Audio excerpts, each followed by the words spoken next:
Hello friends, I hope you have been going through problems of solids in that have been taught in previous videos. Today we will be dealing with projection of cone. Okay, so I hope all of you know what's a cone. So problem is like this: a cone of 50 mm base diameter and 60 mm axis length rests on HP on one of its generators. Draw the projections when the axis is inclined to VP at 30 degrees. So now the base diameter of the cone is 50 mm and the axis length is 60 mm. Okay, it is resting on HP on one of its generators. So what are these generators? We will see. Draw the projections when the axis is inclined to VP at 30 degrees.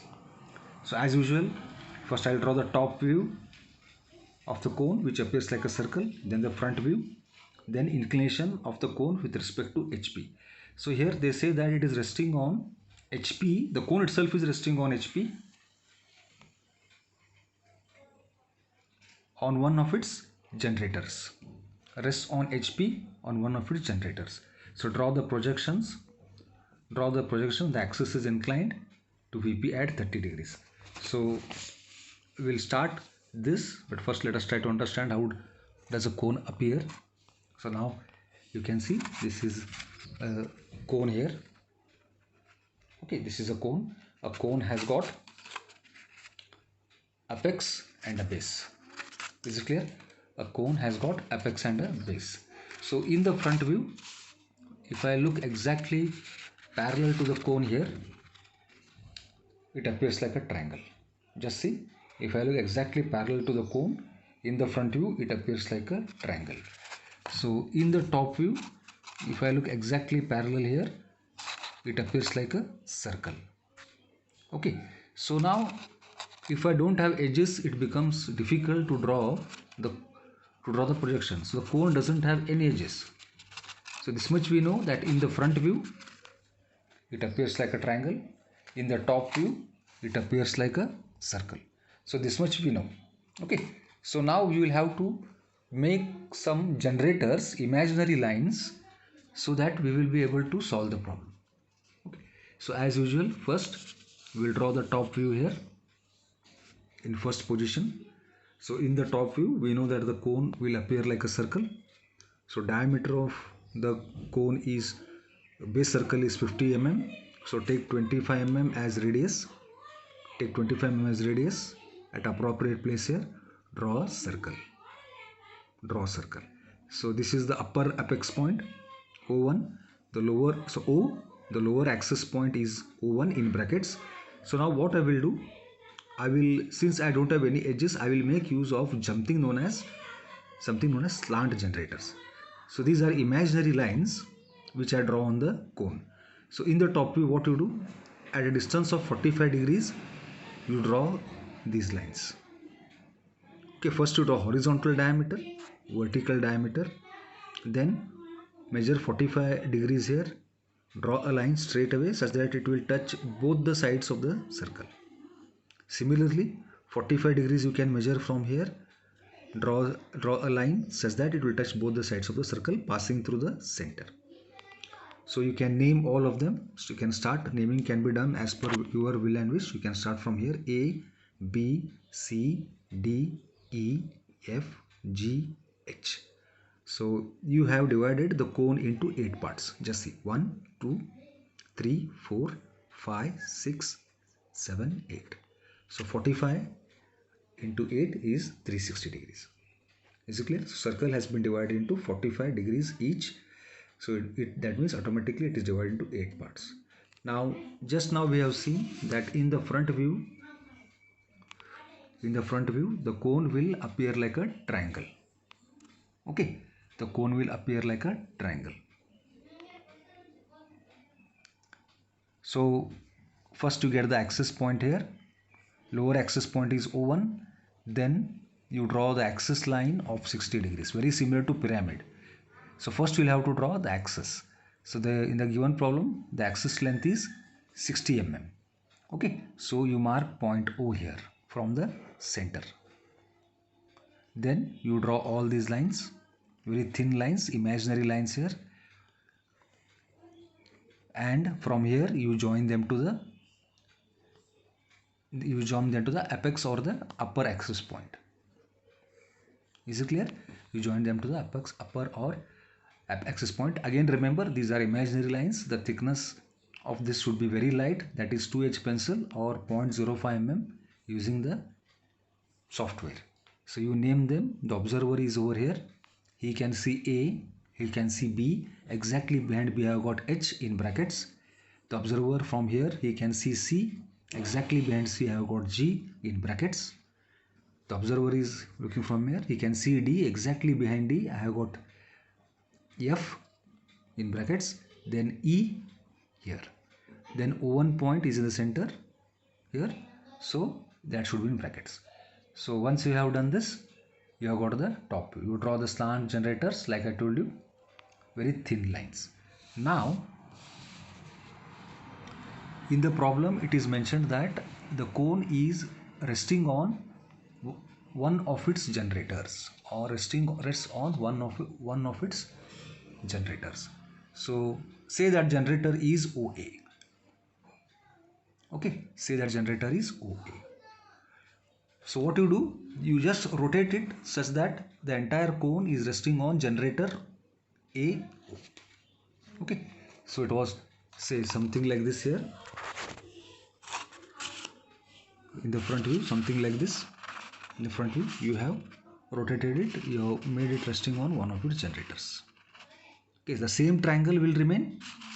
You are going to get the same triangle. Whatever is hidden. Only you have changed it from this position to this position. Okay, you are resting it on XY line. Yes, so same lines you draw now, same figure you have drawn. You start with point O on a appropriate place on XY line. Measure OA. You measure your compass, cut here, you will get A point. Now you need to get point E. You measure AE here with your compass, keep it on A, draw an arc. Then you measure OE here, keep it on O and get E.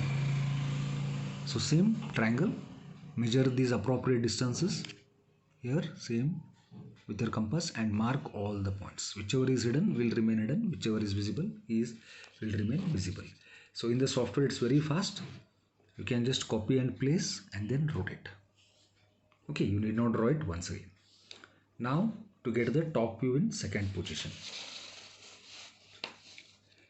So it's quite simple here how to get the top view in second position. Okay, so you start projecting one points by one. A you project down vertical line, then A horizontal line. B you project B, C vertical line, C horizontal line. Similarly for D, similarly for E, similarly for F, similarly for G. You also project lower axis point O1 and upper axis point O or vertex point O. You match all of them. Is it clear? So now how to know which is hidden and which is not hidden? Generators, even if they are hidden, you need not show them in dotted lines because they don't exist. Okay, they don't exist. So now what you do, as usual, join the extreme points here. So this circle will appear like an ellipse. So the major axis of the ellipse is, say, you can say GC, minor axis is AE. The observer is on top, he can see the circle, but now it appears like an ellipse to him. Is it clear? So you can draw the ellipse here and then draw the triangles. Is it clear? So from here now onwards, you do not require the slant generators. Okay, in the software you may miss points H and F. Once you copy this in the next position, once you copy, you may miss point H and F, B and D. So as you had done in circles, if you remember, you redraw the grid. Inside lines, thin lines, what you see here, you just redraw them once again with 0.105 mm. So that you will get point B, point D, point H, point F, point G, point C. AE and GC are visible. but HF and BD. So what you do, you just draw this with very thin lines, 0.05 mm thickness. This line, redraw them. They already exist, redraw them.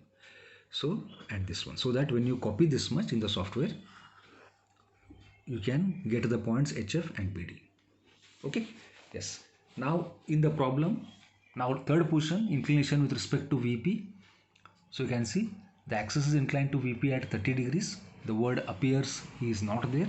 So I have to draw locus. Okay, I have to draw locus. So therefore, I will measure the apparent axis length. The apparent axis length after measurement, that is O to O1, is 57.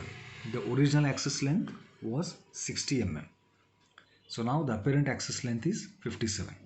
So this step we are familiar by now, how to draw the locus. So at appropriate place, you draw 30 degrees line, mark point O, take the mark point O here at appropriate place on 30 mm line here.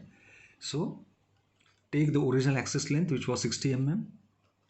So cut that 30 degrees line, cut that 30 degrees line, draw a locus line here, which is locus of O1. Okay, locus of O1. Now measure the apparent axis 57 mm. It is after measurement you have got.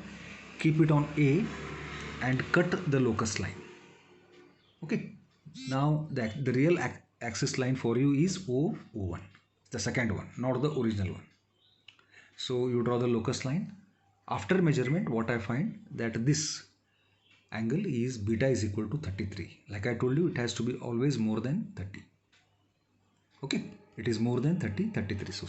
So now same figure here, you have to copy and place it over here. No changes, same figure. So this is an ellipse. Now here it is not an ellipse, but it is the same figure which you have copied and placed it. So in the software it becomes easier.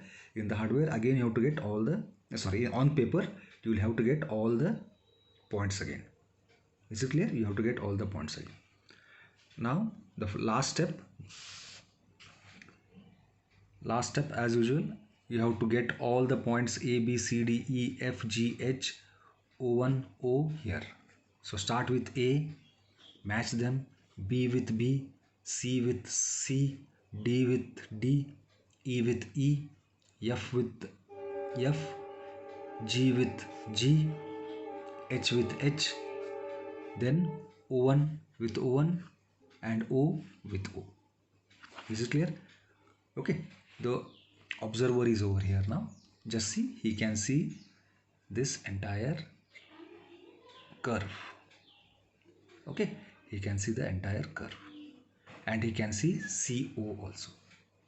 Is it clear? So as usual, first you can draw the extreme points here like this. So you draw this curve.